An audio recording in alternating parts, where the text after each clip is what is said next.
could be a family change, could be all kinds of things going on. So bouncing back is getting back to where you feel like you're in a better place. Now, over the past few weeks, we've talked about all kinds of different things, dealing with stress, dealing with very big life changes, dealing with difficult conversations to have. And last week, we talked about religious focus, changing the focus from, just, well, not necessarily religious. We talked about spirituality last week, but changing to the focus of getting what you need to get out of your spiritual connection, and revisiting some hurts, some traumas, and then coming back from that and using that to rebuild yourself to be a better version of yourself. So with that being said, this episode that we're on today is to talk about what to do to kind of get to a restart, a hard restart. Many of us have dealt with some challenges financially because of COVID, financially because of maybe relationship changes, or even you move, because a move can switch a whole lot of things up for you. Now, with that being said, when you're looking at, hey, I need to get back to or get to a different place than where I started out, what do I need to do to start? Well, first, look at where you are. Where are you right in this moment? What is it in this moment that you're saying, yes, I want to hold on to this piece? Yes, this piece has helped me. This has been a strength of mine. Now, I want to remind you that many times in our life, we develop these strengths, and I like to call them temporary strengths, because it doesn't mean this one thing is going to hold, we're going to have to hold on to that, and then that's all we have. That temporary strength, what it is that, kind of to give you a visual picture, it's the jumping off point or your pushing off point even to move to your next step. In the stage that wherever you are in life right now, whatever you did to get there, to even maintain right there, it doesn't mean that that's all you have. But when you look at it and say, hey, I overcame this adversity or this obstacle, and now I'm ready to move into this next stage of life, into this next set of goals for myself. But this thing was such a strength. Some people call it, may say, well, because I'm so resilient. Oftentimes your resilience is really what's holding you on that step to push you to start on that next step. So the resilience that you have will continue to grow. So look at resilience as a way to say, you know what, that's my stepping forward point. That's my strength. That's been the thing that has been able to hold me during this time of difficulty, is my resilience, because I refuse to give up. I refuse to allow whatever the circumstances are to hold me in this spot. I'm at this spot. I'm okay with this spot right now, but I know this is not all that I have available. And looking at your own resilience, look at also with that resilience, what about it is giving you the ability to say, I know that there's more for me. I know that there's more in me. I know that I can get farther than where I am now. Because many times that is also an uplifting of yourself and a push for yourself to say, you know what, let me see what this next step is. Now, with that being said, I want to give you a statement or phrase that we all may have heard or even used, and that's stepping out on faith. Step out on faith. We have to look at what is it that that's causing us any concern with that step. And stepping out on faith, meaning you don't know how, when, where, but you know success is out there for you. You know progress is out there for you. but you don't know how it's going to get there, when it's going to get there, what it's going to take to get there. You're just saying, hey, I'm waking up every day, and whatever I got to do to move forward, that's what I'm willing to do. That faith step causes you to have to, for one, continue to push your resilience, but then it causes you to push yourself mentally, emotionally, physically, and spiritually to say, you know what, this little boundary that I put around myself, there's more to me, and there's more to my experience. There's more to what I want out of life and out of my life experience. So I need to figure out a way to grow this boundary. I often tell people when they're in that stage of, hey, I'm trying to get my bounce back going, I'm trying to transition, I'm trying to transcend, I'm trying to step out on faith. When they are saying that, we have to be mindful of what that's causing us to do, what it's calling us to do. And that means to look past wherever you are in the moment. Now, wherever you are in the moment, there may be limited finances. That's something that, many of us know, understand, have heard about if you've not experienced it.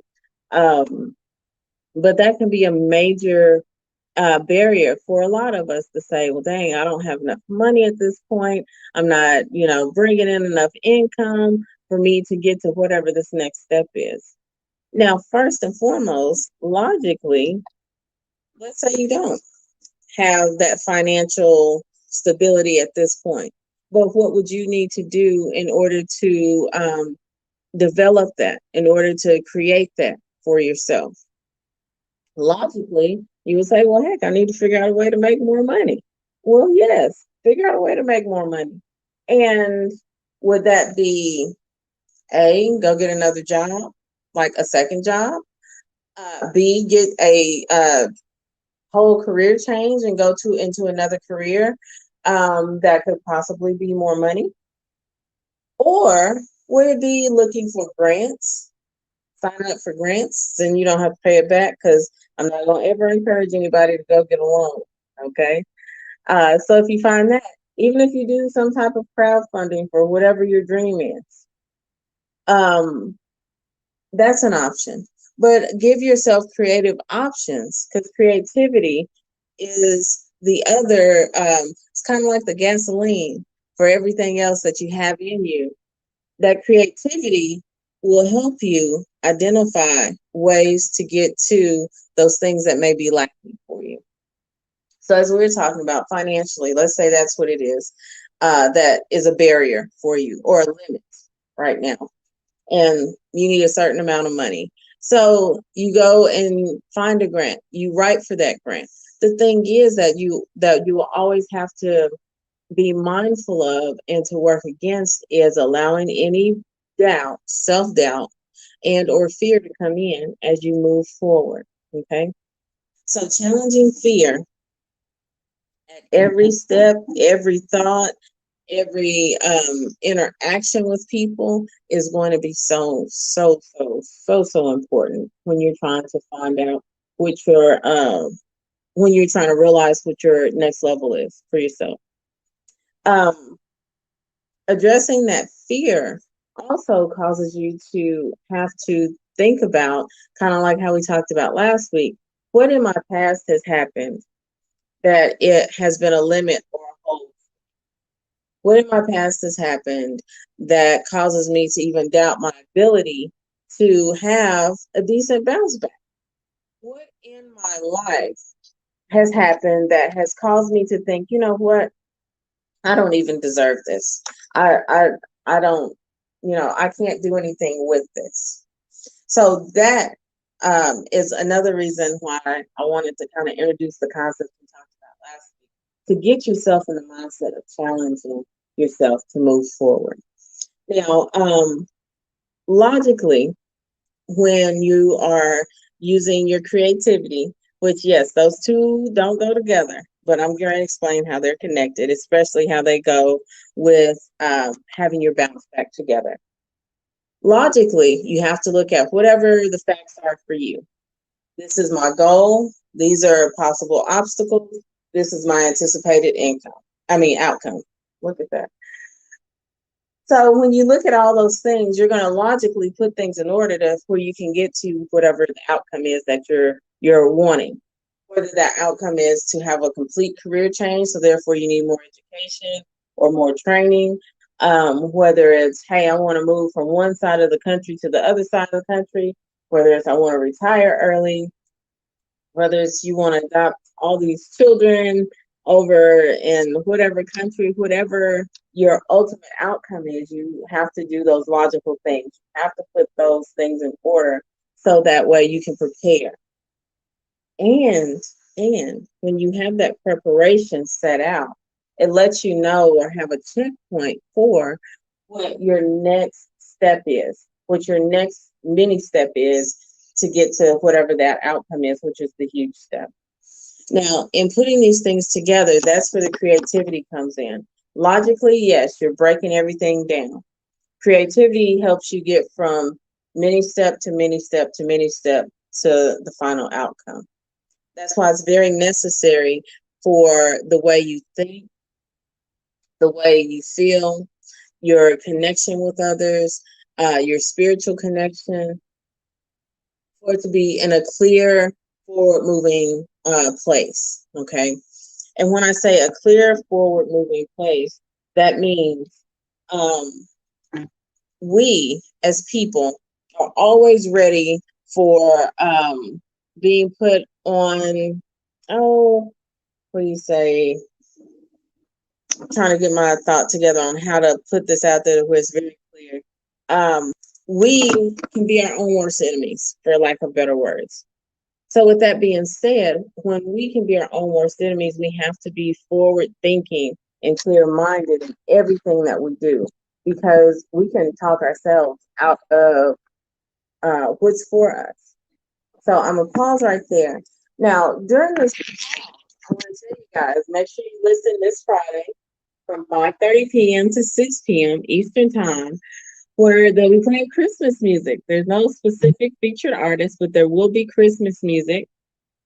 Also, every Sunday through Friday from 8 p.m. to midnight, please tune in and listen to Whisper Softly on the Bachelor News Radio Network. Also, if you're interested in advertising on the show, again, email us at labachelor40@gmail.com. We'll take a brief break right here. Now you can increase your yields by using Conklin's Guardian slow-release nitrogen additive.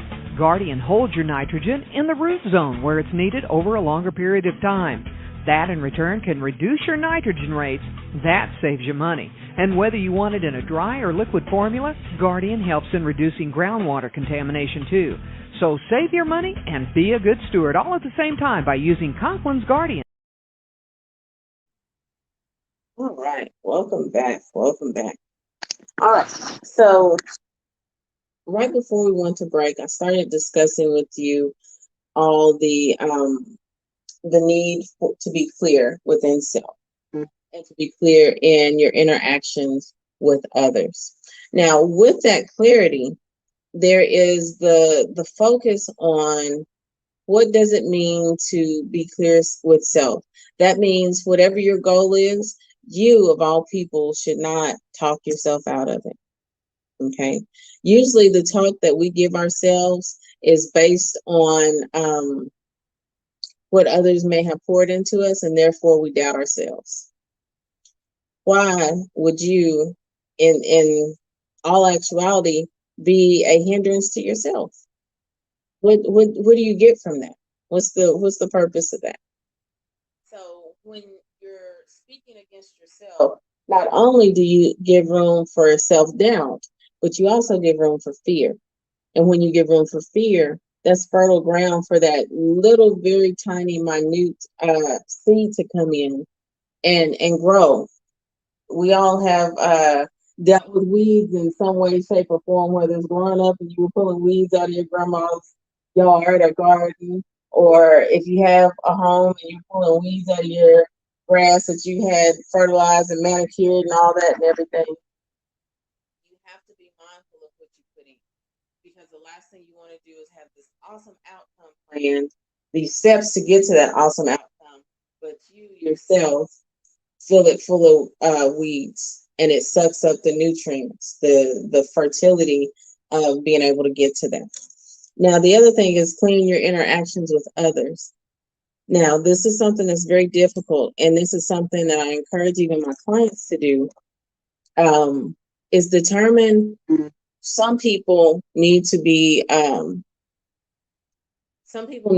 cut out of your life. And when I say some people need to be cut out of your life, I encourage people, clients, and I do it myself, to sit down and take an inventory every year, at least once a year, of the interactions you're having.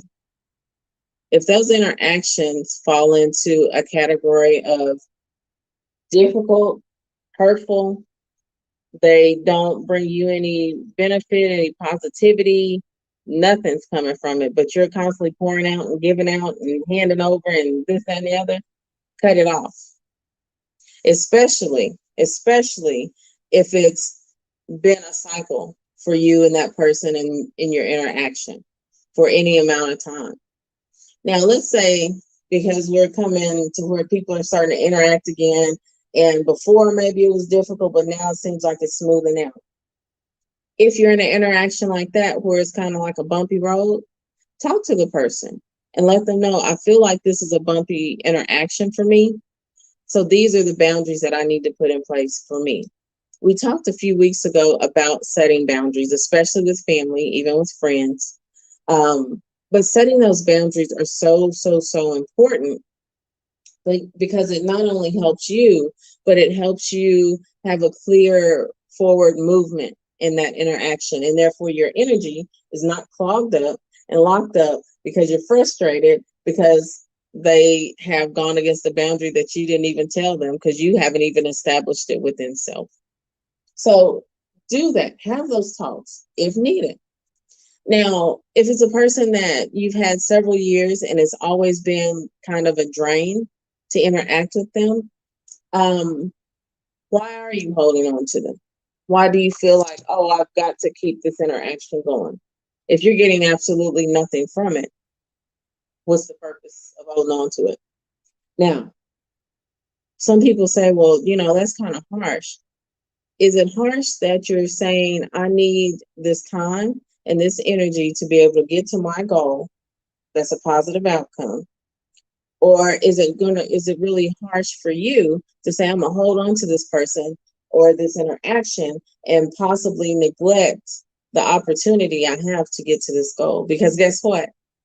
5 years down the road, 10 years down the road, when that person has sucked all the life out of you and all the energy they can take, and you still haven't gotten to your goal, guess who's going to be frustrated? You, not them, because they'll be sucking life from somebody else by then.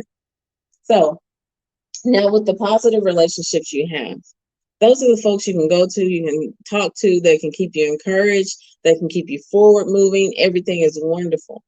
Keep those people, even allow those people in on the steps that you're making, because what those folks will do is they will keep you grounded and mindful of when you allow yourself to become maybe nervous, fearful, or to say, well, let me postpone it. Those will be your encouragers. Those are your hype people. That's your hype section. You need those. We all have got to find those kind of people in our lives. So with that being said, when you have clear interactions with other people, that energy is clear and it's forward moving. You also have to look at, what are you telling yourself about yourself and about your ability to reach this goal? With that being said, I kind of want to give you like a little personal combination of a story with a young lady that I came in contact with in my life's journey. She was very intelligent, very able to get to success, but right when she would get like right at the last step, it's almost like she just kind of collapsed and just be done. Like, oh my gosh, I can't. And all she had to do was step across the finish line. You're like, oh my gosh, you've come through all of this. You get to the finish line and you're just like, okay, now I'm gonna collapse. Like, at least drag yourself across the line, right? And the thing was, it was the fear of success. That is something that I talk often about, and we will talk about more in the future, is the fear of success. It seems odd, seems very odd. But in my background and with the folks I've worked with, that is such a real thing. That's such a huge thing. Because fear of success, what that does is, right when you get to that finish line, when you're about to realize whatever your goal is, because it means I'm going to be successful. I am going to have accomplished this big, huge thing that I put in front of myself. And that means, now I'm responsible for something else. Now the expectation for what I can do has gone higher.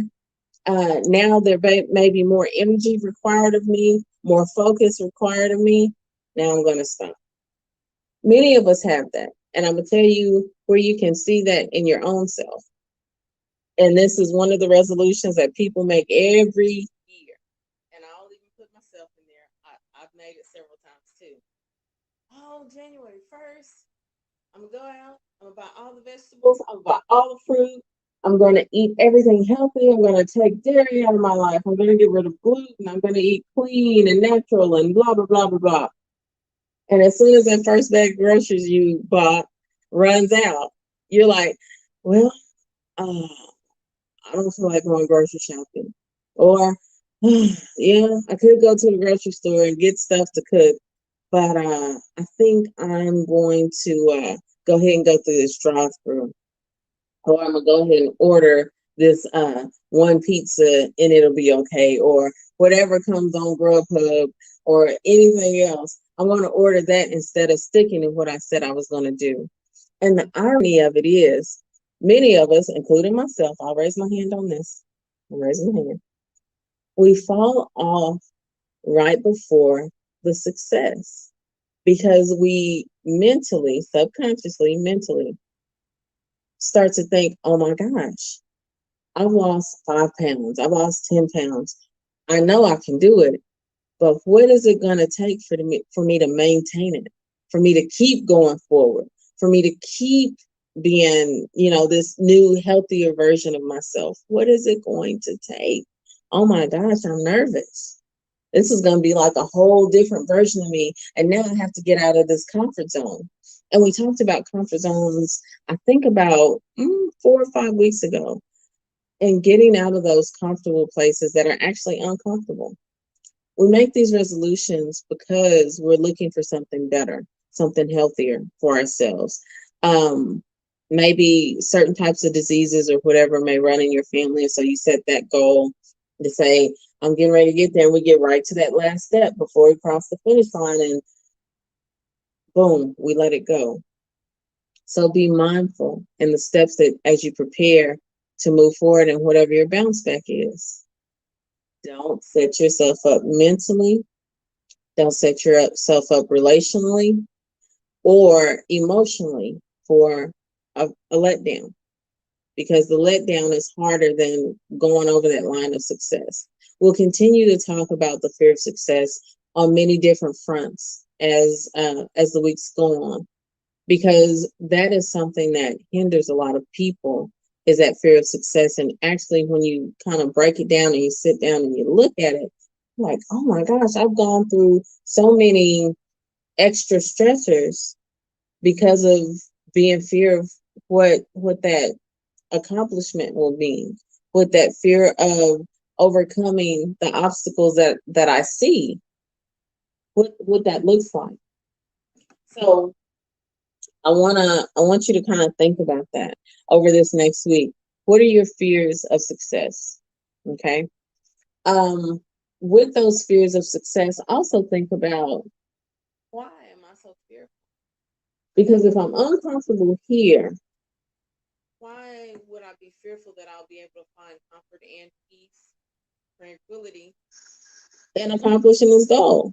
I set this goal for a reason. Usually we don't set goals to move backwards, or we don't set goals to cause more difficulty in our lives. We usually set goals to progress. That's the whole purpose of a goal. So look at what that means for you. And setting your goal and making those little mini steps to get there. And as you get closer, and that, oh my gosh, it's about to happen. I'm about to realize this. Then identify now what would keep me from wanting. Is it something that's been poured into me that I therefore need to clean out? Because we can do that. We'll talk about that more. Or is it self being nervous about what's next? Because one success does not total all the successes you're going to have in your life. Once you hit this success and this bounce back, guess what? Now you set yourself to be ready for your next step, whatever your next goal is, and then that next goal. You never run out of time until you choose to. And I want all of us to be mindful of that. Don't ever give yourself the limit of I'm too old, I'm too whatever. There's no such thing. There have been people that have been in their 90s graduating from college. There have been people in their 70s restarting a career. There have been people in their 50s, and God knows it's not going to be me. I don't want to do that, but that start having children. Okay. So there's absolutely no limit to where you can go. Well, I want to thank you so much for tuning in today. I hope that today's discussion has been and will continue to be helpful to you in your life's journey. You have been listening to Emerging Ease with Keisha on the Bachelor News Radio Network. Merry Christmas, everyone. Thank you for tuning in. I appreciate you for taking such a time as this to participate in your personal improvement with Emerging Ease. I'm Keisha, your host. Remember that in everything, there's an opportunity to learn and grow. If you are experiencing a difficult time, please reach out to the National Crisis Prevention Hotline at 1-800-273-8255. And I look forward to hearing from you next week on Emerging Ease with Keisha.